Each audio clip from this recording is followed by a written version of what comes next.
So I have up here an article that I just pulled up that I think covers the kind of topic. And so I have this article that I just pulled up that I think covers the information that I want to like try to convey today, which is about using the different models of LLM and when you might want to use one over the other and that kind of thing. I recently ran into an issue with Gemini. I've been using Gemini pretty much exclusively for a while, and I ran into this to a problem with it. And I was like, well, let me try out one of the other models. I tried another model, and it took care of my issue just fine.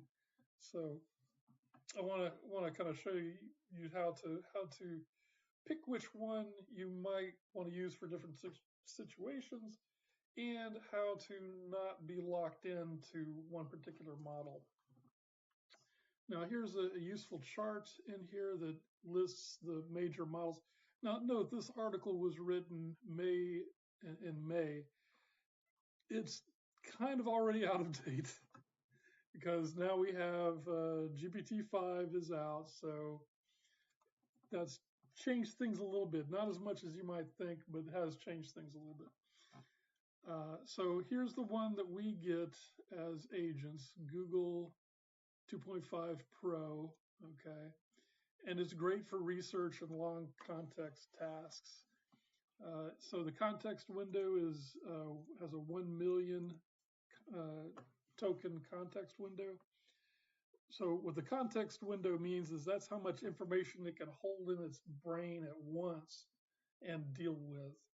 So if you wanted to, say, look at a long contract or have a whole lot of documents that it's comparing and looking at and doing different things with, you need a bigger context window for that.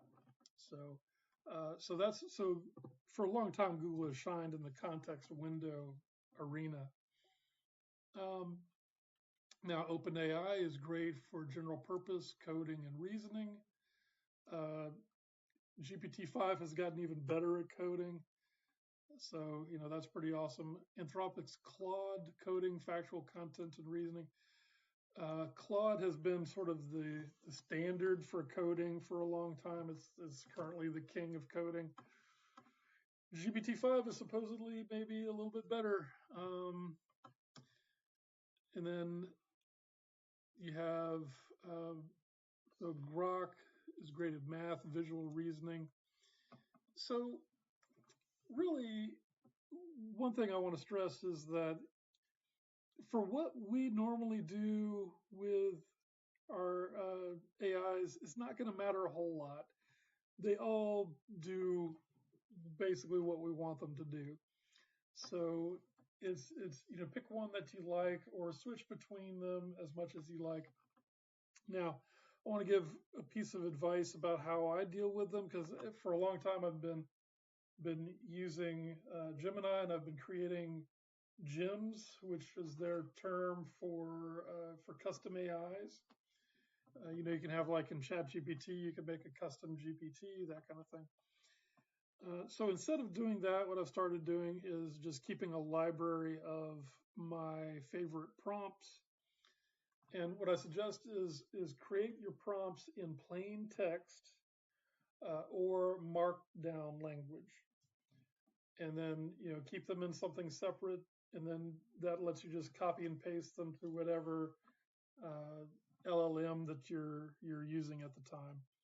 So that way I have my custom prompts, and I can just use them wherever. I'm not married to one particular system. So that's my advice today. Go out there and check out this. There's we get Gemini for free. We get the pro level for free, which means we can use it pretty much unlimitedly for free.